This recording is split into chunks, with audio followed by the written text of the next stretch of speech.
tenemos mucha gente nueva, bienvenidos, es un placer verlos y se dan cuenta que tengo un acento cuando hablo español. El inglés es mi primer idioma, pero gracias a Dios y también gracias a mis padres que me pusieron acá en este púlpito. Me dijeron, vas a tener que predicar en español pues, para la gente. Entonces yo pasé tiempo en Perú, yo llegué este año desde enero hasta julio.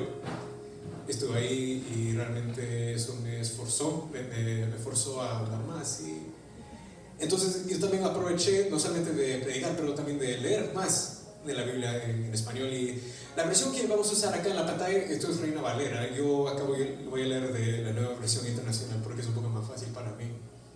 Y mira, como muchos de ustedes son nuevos acá, en todas las semanas que he estado acá, por las últimas 3 veces que he estado acá, he hecho más o menos como si fuera una serie, muy corto, acerca de cómo Dios se reveló a nosotros antes de Jesús en el Nuevo Testamento, en lo que ahora llamamos el Antiguo Testamento. Pues la Biblia de los judíos hasta el día de hoy. Por ejemplo, los sábados tú vas a una sinagoga, ellos tienen y leen del Tanaj, que para ellos es nuestro Antiguo Testamento. Y por el hecho de que es el libro de ellos, de los judíos principalmente, muchos de la iglesia realmente hemos ignorado el Antiguo Testamento. Son historias lindas, hasta Hollywood toma las historias, se hacen películas, no se hacen mal, pero lo hacen, reconocen algo de la Biblia. Pero me di cuenta de algo, cuando tú vas estudiando la Biblia te das cuenta de que es una historia completa. La gente ve en la Biblia como una colección de historias, y hay un poco de verdad en eso, pero la realidad es un narrativo completo. Si tú solamente tomas los evangelios, si tú solamente tomas la historia de Jesús, por ejemplo, ahí tienes un cuento increíble, es una historia increíble, pero es solamente otro cuento cool, como decimos, another story. ¿Quién ha visto la película The Avengers? Jesús es simplemente otro superhéroe. Mira, camina sobre las aguas, él puede dar comida donde no hay comida, él puede hasta levantar los muertos, pero eso es todo lo que es un cuento lindo. Te das cuenta cuando realmente estudias que desde el inicio Dios tuvo un plan para la humanidad. Y entre los teólogos y filósofos tienen este término que les voy a enseñar en latín. Quizás alguna vez lo han escuchado, imago Dei, el imagen de Dios. ¿Quién ha escuchado ese término, el imagen de Dios? Que los humanos somos creados en la imagen y en la semejanza de Dios. Entonces, para mucha gente eso no tiene mucho sentido porque Dios es invisible. Entonces, ¿cómo puede ser que Dios nos moldeó, nos creó en su imagen? Porque cuando nosotros pensamos en una imagen, pensamos en una figura, pues algo físico. Te das cuenta de que Dios realmente puso, como diríamos, una tarea.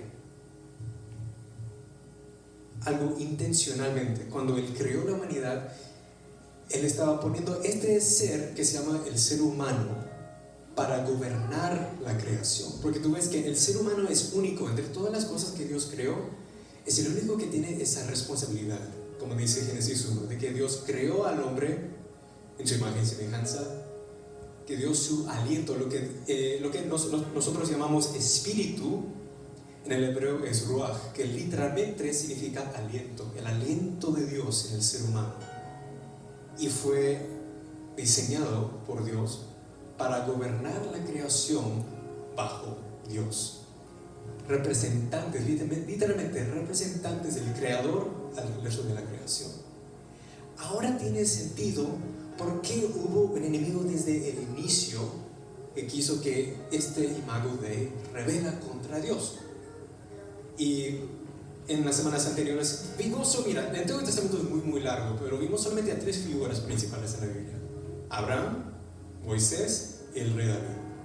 Y mira, yo podría pasar quizás un año completo hablando de todo el Antiguo Testamento con cada detalle, pero hice como más o menos un resumen en YouTube de un partido de fútbol, solamente los goles, solamente la parte más importante.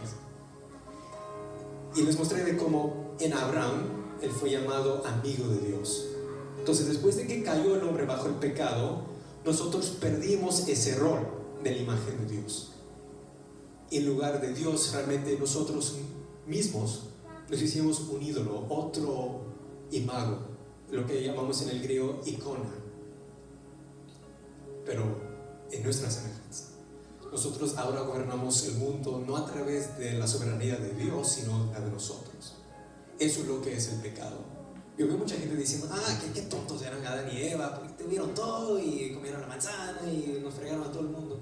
Y escucho eso bastante de la gente, pero sabes que tenemos que tener un poco de humildad. Porque el pecado de Adán y Eva no realmente fue de la manzana, ni siquiera dice que fue una manzana. El pecado fue el deseo de tomar la posición de Dios. Porque la promesa que fue dada de Satanás no era solamente, tienes hambre, ahora come esto. Era, si tú comes esta fruta, tú puedes ser como Dios. Y tú mismo puedes determinar lo que es bueno y lo que es malo. Entonces eso fue la tentación. Entonces cuando cayeron en eso, Dios es caballero, el Espíritu Santo es caballero, amén. Él dio a la humanidad lo que realmente queríamos, un mundo sin Él. Ahora nosotros gobernamos lo que es bueno y lo que es malo. Pero cada persona, ahora 7 billones de personas en el mundo, tiene 7 billones de dioses que deciden lo que es bueno y lo que es malo.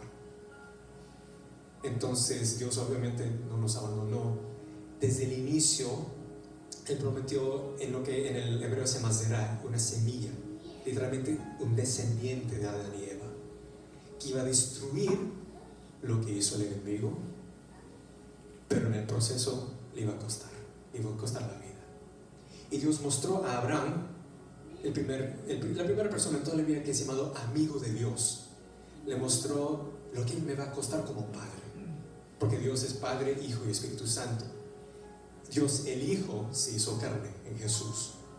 Entonces Dios le mostró a Abraham, de la misma manera como tú vas a entregar a tu hijo ese dolor, esa pesadez que tú sientes, yo también lo voy a sentir, pero por amor lo voy a hacer.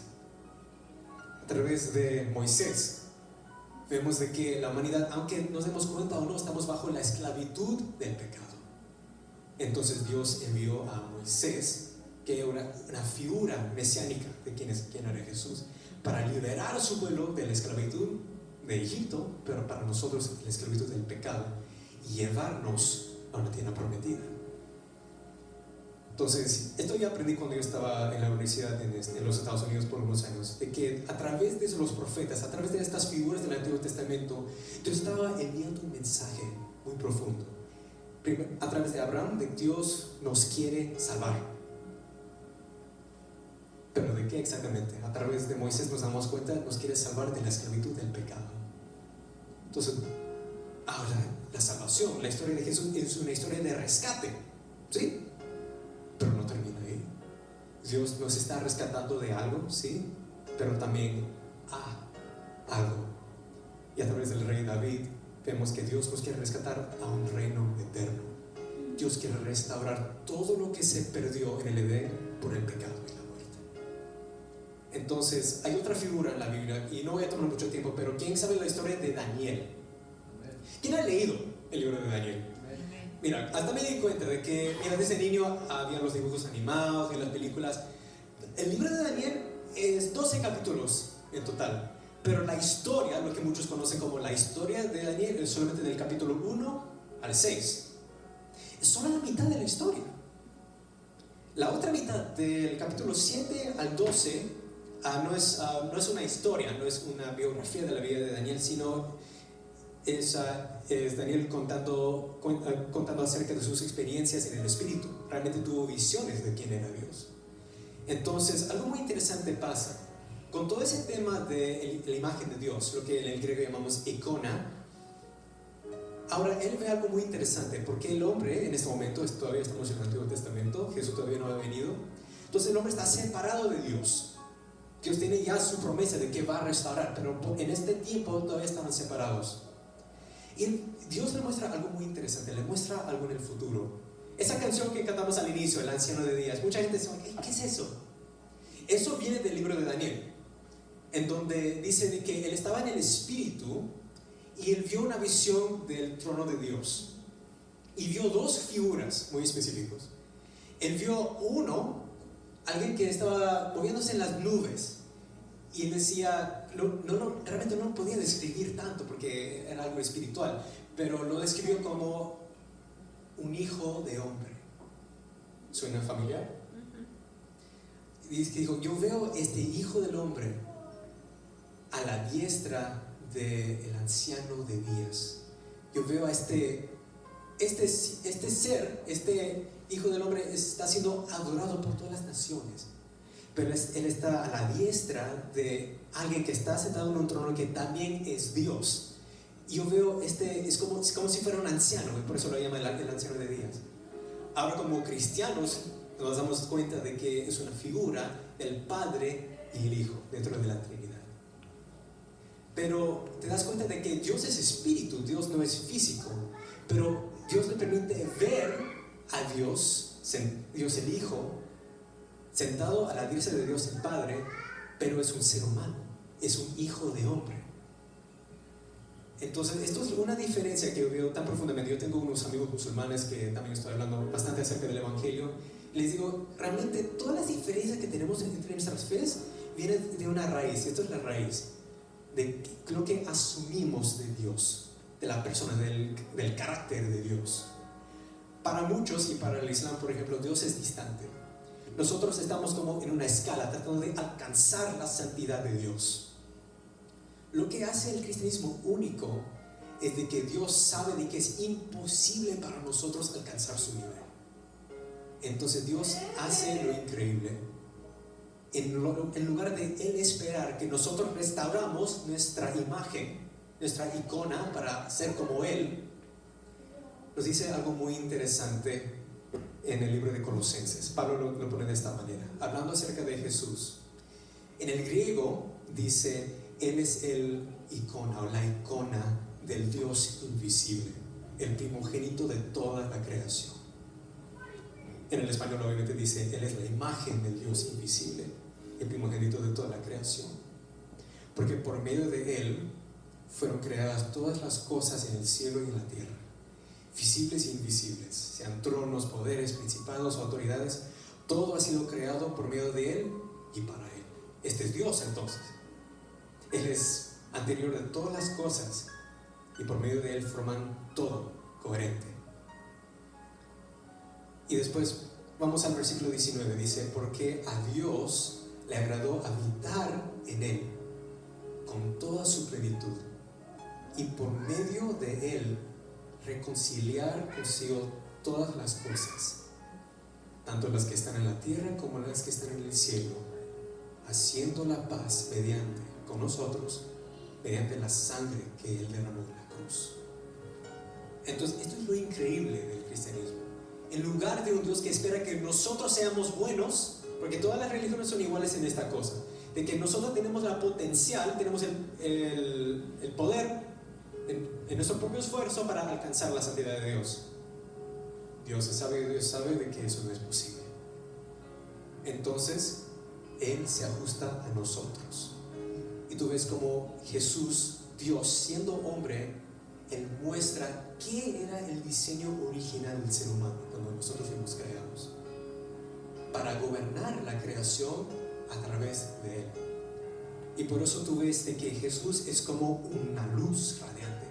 Él es como el carbón encendido. No sé quiénes se acuerdan de la prédica acerca de Isaías, de que Él es un carbón encendido, de que cuando Él toca algo que es impuro, algo que está lleno de pecado o muerte, en lugar de ese pecado o muerte transfiriendo hacia Él transfiere su santidad y su misericordia y su amor hacia esa cosa y lo purifica. Entonces Jesús caminaba como un ser humano. Dice la Biblia que Él fue como nosotros en todo, excepto que no hubo pecado en Él. Entonces Él se encuentra con un paralítico, Él se encuentra con un leproso, con un ciego, y llevando el imago de Él puede poner su mano y restaurar lo que Dios había hecho desde el inicio. Este pecado trajo enfermedad, trajo muerte, trajo deshabilidades. Entonces Él está restaurando uno por uno. Y al final nos dice la Biblia de que el último enemigo que Dios va a aplastar es la muerte, y Él ya lo venció. Porque cada ser humano, lo peor que nos puede pasar no es una enfermedad, no es simplemente cometer un error. Lo peor que nos puede pasar es estar separados de la presencia de Dios. Entonces Jesús, Dios hecho carne, puso sobre sí mismo todos los pecados del mundo. Y Él permitió a sí mismo estar separado de su Padre. Y dice la Biblia que Él descendió. Él es Dios, pero Él mismo descendió a lo que dice la Biblia, Gehenna o Sheol, literalmente al infierno. Pero no se quedó ahí. Destruyó el poder del pecado y la muerte. Y Él dice en el Apocalipsis: ahora yo tengo las llaves de la vida y de la muerte. Entonces tú ves que a través de Jesús, el narrativo de todo lo que Dios había prometido es una historia de restauración. Dios nos quiere restaurar nuestra icona, la imagen de Dios. Y lo que nosotros estamos esperando como cristianos, ya hemos pasado por la gracia, ya hemos pasado por todo lo que Jesús hizo por nosotros. Ahora nosotros no solo somos gente salvos, no solamente rescatados, ahora participamos en la santidad, el amor, la misericordia de Dios. Entonces, hasta que venga nuestro Señor y Él reina sobre este mundo como Rey de Reyes y Señor de Señores, Él es Rey de Reyes. ¿Quiénes son esos reyes de los cuales Él es el Rey? Nosotros estamos siendo invitados para ser adoptados por el Padre. Entonces nosotros podemos gobernar como reyes y reinas, pero bajo su mandato. Estamos hechos en su imagen. Es por esa razón que cuando Jesús fue arrestado, los fariseos le dijeron: dinos ahorita mismo, ¿quién eres tú? ¿Eres tú el Hijo de Dios?